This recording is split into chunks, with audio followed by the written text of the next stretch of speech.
বাংলাদেশের কাছে পাত্তাই পেল না ব্রাজিল দল, সেখানে বাংলাদেশের কাছে হেরে বিদায় নিয়েছে তারা। অন্যদিকে ভিয়েতনামের সঙ্গে দেশপ্রেমের প্রমাণ দিয়েছে লাল সবুজের সমর্থকরা। এমনকি প্রিয় আর্জেন্টিনাকেও হারিয়ে চ্যাম্পিয়ন হয়েছে বাংলাদেশ।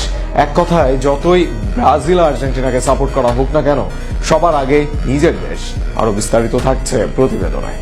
ভাবুন তো, ফুটবল প্রেমীদের মধ্যে লড়াই হচ্ছে, সেখানে বাংলাদেশের মানুষদের লড়াইয়ের বিষয়বস্তু কি হতে পারে? নিশ্চিতভাবেই উত্তর আসবে আর্জেন্টিনা ব্রাজিল দ্বৈরথ কিংবা বার্সেলোনা রিয়াল মাদ্রিদ।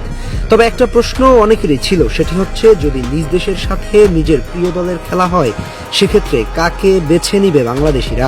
সেই উত্তরটা অবশ্য বেশ আশা জাগানিয়া ভাবেই দিয়েছে লাল সবুজের সমর্থকরা। ট্রান্সফার মার্কেটে তাদের ফেসবুক পেজে ফেসবুক ফলোয়ার্স কাপ নামে একটি টুর্নামেন্টের আয়োজন করে, যেখানে ফুটবল ভক্তদের ভোটের মাধ্যমে দলগুলোর অগ্রগতি নির্ধারিত হয়েছে।